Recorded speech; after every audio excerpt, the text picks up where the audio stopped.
नमस्कार दोस्तों, क्या आपको पता है बिहार के सभी जिले के राजस्व कर्मचारी 9 फरवरी को अनिश्चितकालीन हड़ताल पर क्यों जा रहे हैं? इसके बहुत सारे कारण प्रतीत हो रहे हैं। जैसा कि आपको पता है कि बिहार के अधिकतर जिले में भूमि सर्वे का काम बहुत जोर-शोर से चल रहा है, जिससे राजस्व एवं भूमि सुधार के अंतर्गत राजस्व कर्मचारी के ऊपर अत्यधिक भार अचानक से बढ़ गया है। दूसरा कारण है कि बिहार में राजस्व कर्मचारी की संख्या बल बहुत ही कम होने के कारण एक राजस्व कर्मचारी को पहले से 3 से 4 पंचायत का कार्यभार देखना पड़ रहा था और अब भूमि सर्वे को लेकर एक अलग ही अनावश्यक दबाव आ गया है।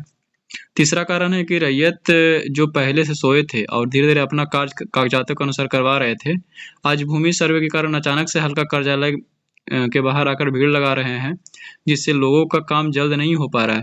क्योंकि एक कर्मचारी के ऊपर 3-4 पंचायत का भार है, तो वो लोग अपने कैपेसिटी के आधार पे ही करेंगे।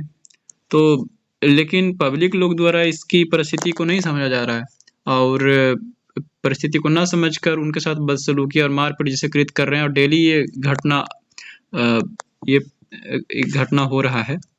अगला कारण ये है कि सरकार के द्वारा राजस्व कर्मचारी को अल्प वेतन पर बड़ी-बड़ी संवेदनशील ज़िम्मेवारियाँ दे दी है और साथ में साधन भी उपलब्ध नहीं कराया गया है, जिसके कारण राजस्व कर्मचारी अपने वेतन के पैसे खर्च कर रहे हैं सरकारी काम करने के लिए।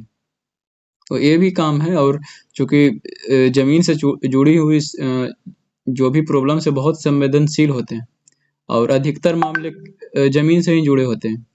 लेकिन कर्मचारी एक ऐसा स्तंभ है सरकार का जो कि प्रारंभिक स्तर का होता है और उन्हीं के रिपोर्ट से जितना भी काम होता है, प्राथमिक रिपोर्ट राजस्व कर्मचारी का ही जाता है। लेकिन नहीं तो इनके साथ सुरक्षा मुहैया कराया गया है, ना ही कोई और भी सुविधा जैसे नेट हो गया या तो फिर टीए वगैरह ये सब भी नहीं उपलब्ध कराया गया है और इनको सिर्फ़ 30,000 सैलरी मिलती है, उसमें से 10,000 तो ऐसे ही खर्च कर देते हैं मोबाइल मोबाइल खर्च, नेट खर्च, पेट्रोल खर्च, तो उनके पास सिर्फ़ 20,000 बचता है।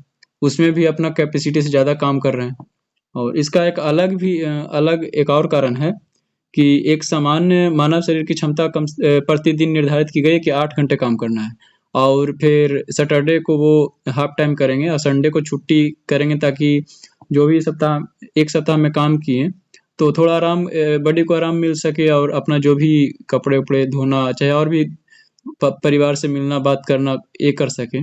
लेकिन इसमें अभी स्थिति ऐसी हो गई है कि एक राजस्व कर्मचारी के लिए 16 से 18 घंटे प्रतिदिन काम कर रहे हैं और साथ ही रविवार को भी आराम नहीं कर पा रहे हैं। इनके लिए स्पेशल ऑर्डर निकलता है कि रविवार को भी कार्यालय में बैठ के काम करेंगे। इसका उदाहरण बहुत सारे राजस्व कर्मचारियों को किडनी, लीवर और डायबिटीज़ जैसे घातक बीमारियों का सामना करना पड़ रहा है। बहुत सारे लोग तो हॉस्पिटलाइज़ भी हो रहे हैं, तो लोग मिलके जितने भी कर्मचारी हैं, मिलके सहायता भी कर रहे हैं, लेकिन कितना करेगा? लोग खुद में ही इतना परेशान हैं। अगला कारण ये भी है कि पुराने राजस्व कर्मचारी को नियमानुकूल अपने गृह जिला में पदस्थापन किया गया था, ताकि उनको अपने परिवार के साथ रहकर काम करने में आसानी हो और थोड़ा परिवार के साथ रहते हैं तो दिन भर आते हैं थके हुए, तो अपना परिवार से मिलते हैं, देखते हैं, बातचीत करते हैं, तो थोड़ा उनको टेंशन कम होता है। लेकिन जो नए वाले राजस्व कर्मचारी हैं, उनको अपने गृह जिले से 400 से 500 किलोमीटर दूर भेज दिया गया है। लेकिन जिससे वो ससमय अपने परिवार के पास आपातकाल में भी नहीं पहुँच पाते हैं क्योंकि उनको छुट्टी का भी प्रॉब्लम होता है, छुट्टी नहीं दिया जाता है।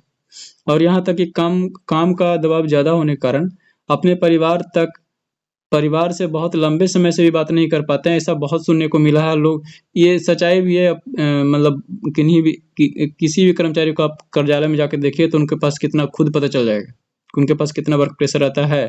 दिन में तो पब्लिक से परेशान रहते हैं, पब्लिक की समस्या सुनते हैं, रात में जाते हैं तो ये सब काम करते हैं। लैपटॉप उठा के अपना 10 बजे तक, 11 बजे तक, 12 बजे तक काम ही करते रहते हैं। सुबह में उठते हैं तो 8 बजे से लेके काम करना स्टार्ट हो जाते हैं। उसके बाद फिर ऑफ़िस जाते हैं, दिन भर कॉल का भी जवाब देना है। राजस्व कर्मचारी पर तो ऐसे तो नॉर्मली सब लोग ये देखते हैं कि सिर्फ़ म्यूटेशन या परिमार्जन का काम है, लेकिन ऐसा नहीं है, उनको ऊपर बहुत सारा काम है। भूमि से संबंधित जितना भी विवाद है, एनओसी अभी तो आ गया है, एनओसी भी देना पड़ता है और उसके बाद फिर राजस्व कर्मचारी की माँगों में मुख्य माँग है, जैसे राजस्व कर्मचारी बहुत ही अल्प वेतनभोगी कर्मचारी होते हैं और बहुत सारा काम कराया जाता है, इसलिए उनका ग्रेड पे 2800 कराया जाए, यही उनका मुख्य माँग है। और इसके अलावा उनका एक और मुख्य माँग है कि जो उनको दूर-दूर भेज दिया गया, मतलब अपने गृह जिला से 400-500 किलोमीटर, तो अपने गृह जिला में अगर उनका पोस्टिंग रहता तो काम करने में आसानी होगी और ज़्यादा समय भी दे पाएंगे और अच्छे से अपने परिवार के साथ रहेंगे तो बहुत हर्षोल्लास के साथ जाके काम करेंगे। ये भी उनका मुख्य मांग है।